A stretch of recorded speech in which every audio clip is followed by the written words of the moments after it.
Okay, we're recording, Robert. Hi guys, my name is Louis Clander. I'll give you my phone number here. Okay, you got that. All right. I've got 4 stories for you.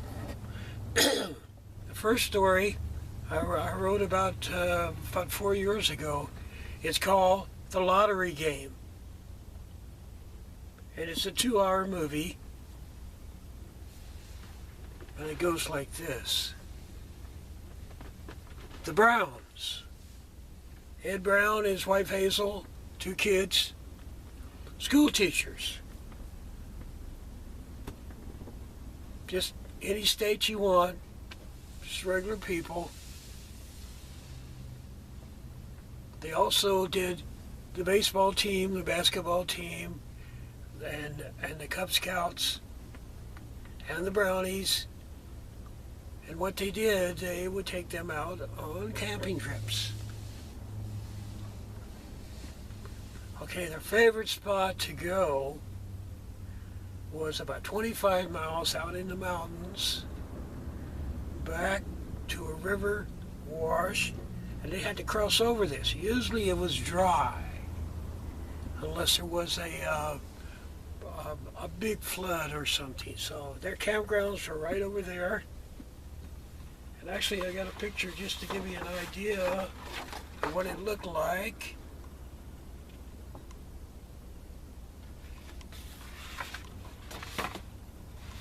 But there was no bridge there.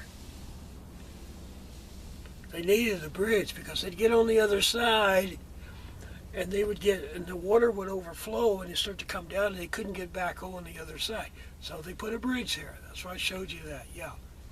Now, they needed this bridge, but nobody had the money to build it. So they went to all their friends and they said, well, you know, we need to get this bridge going on because this is our favorite place to go because all the meteorites fall in this area. Everything that goes by the planet Earth usually ends up around here for some reason. But so they went to their friends, and their friends said, well, why don't you just use the material that's out there? Just whatever the rocks and the stones and everything, just mix it in the water and build a bridge with it. So they did. They went out there and they built this bridge.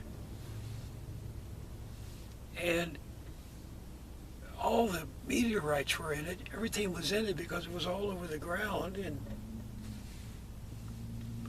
so a few months later, they're out camping. He's got the Cub Scouts out there. They're camping. A big storm comes up. The river overflows. It's running down under the bridge. He goes back. He gets everybody up. He says, we have to leave because this is going to be a really bad one. We're not going to be able to stay. We're not going to be able to. Our tents won't be able to stay in the ground. So we have to leave. So everybody goes back over the bridge, and he's getting everybody back over the bridge, and little Johnny's the one, I forgot my backpack. So he goes back over, down the path, over the bridge, back, grabs the backpack, and it's coming back. And at that time, it happens. The sound, this weird sound starts to happen at the bridge. Back and forth, and then lightning strikes the bridge. And his body is catapulted up here. He's in the air. He can't get back. He's the last one. Nobody knows that he's missing yet. He's stuck in the air. He goes through all of this stuff. And they come back and they see him and they run out for him and they grab him and they get him down and he's let loose and all this stuff about the bridge. He doesn't understand anything about this. So they take him down to the hospital. He's in the hospital for 6 months. He finally gets out, and then he goes back to his job at the office. So he he's there. Everybody's happy to see him back and all, and he's doing pretty good. And they come around at lunchtime and they go, "Well, we're playing the lottery today. You got to pick a number." And I don't really want to play. He says, they said, "No, you have to pick a number." He said, "Okay, 27." So it goes through the thing and it comes back. And the only number that hit was 27. So, okay, no big thing. So a couple of weeks go by, they come back again, and they want him to pick two numbers this time, and he says 13 and 5. Okay, they go, and out of all of that, they lost again, of course, but there was 13 and 5 came up. And after that, he says, I'm really not interested in playing. I don't really want to play. And a few months goes by, and the girl comes back in again one day and says, "Well, everybody's sick, and there's nobody here to play. There's nobody here to play, so, I'm going home. I'm real sick myself. I'm going home. We have to play because we all put our money in it. Here's the thing. Just, you fill it out, you put it in, and whatever you win is yours." He doesn't really want to do this, but he does.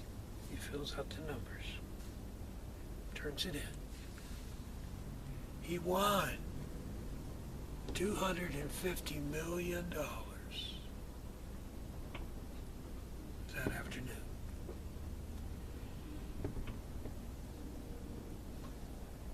One in a million, right? So time goes by. He's got a new house. He's got a new car. He's got a new everything, and then his wife says, "Well, I don't know if you're really lucky or not." And his friends at work say, "We're not sure if you're really lucky or not. You hit the other numbers. Have you played again since then?" "No, I haven't played. I didn't want to play. I didn't want to play in the first place." So they said, "No, this is different. There's something about you. You're a little bit different for some reason now." After, so they said, "Well, look, play it one more time, and we'll see." There's the big one. It's like $500 million. Play it. And so he, all right, I'll do it. I'll do it just to prove that this doesn't work. Whatever you think happened to me on the bridge, whatever you think happened, it doesn't work. I don't know what happened, but it's not going to work. He plays the numbers. He just walks in and goes, $500 million. It's his. And then he puts it together. How many countries have lotteries? How many towns? How many, anything that you can bet on? Let me try it. So he goes in there. And then after he wins and he wins and he wins and he wins, he goes to the stock market. And he goes, all of these, all of these, all of these, all of these, buy. Next day, he sells. Next day, he buys. Next day, he sells. Within a year, he has the stock market. He owns it. And all of the countries that participate in lotteries, he just walks in his office and goes, Argentina, Brazil, Germany, France, Japan, China. Here's the numbers, just play. He has a big staff working for him.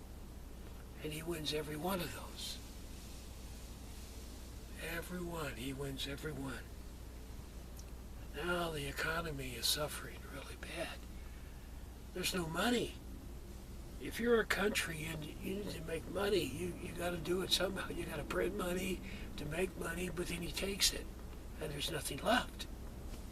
There's nothing left. There's no money. Pretty soon there's no money on the planet because he has it all. If they print it, he gets it. So all of the countries that are involved in the lottery and any games of chance get together and they go, Ed, what's it going to take for you to stop taking our money? What's it going to take? He says, well, it's easy. I'll take the planet Earth. Give me planet Earth, and I'll quit playing. And they go, well, we can't really do that, Ed. You can't really do that. We need it right now. I'll tell you what we could do. We could get all the countries together that you have taken all their money, all of these countries, and you stop playing the lottery, and you give the money back to all of these people, which is multi-million, trillion, billions of dollars. And I tell you what, we'll give you not a world credit card, a planet credit card. It'll be 18 or 24 karat gold credit card. And every country will split what you buy for the rest of your life. Use this for a hot dog, use this for a Mercedes-Benz, use this to buy the Brooklyn Bridge. It doesn't matter. It doesn't matter. It's got your thumbprint. It's got an eye. It's got to recognize your eye and your thumbprint before you can use it. We will pick up the bill for the rest of your life. You will pay for nothing, nothing, nothing ever, as long as you live. He says, well, I got to think about this. He says, I already got all the money there is, so I've already got that. But it would be pretty good to not have to worry about the money and just have a card that I could get anything I wanted in an instant in the whole world. I would own the world, wouldn't I? I would own the planet. You know what? I'll do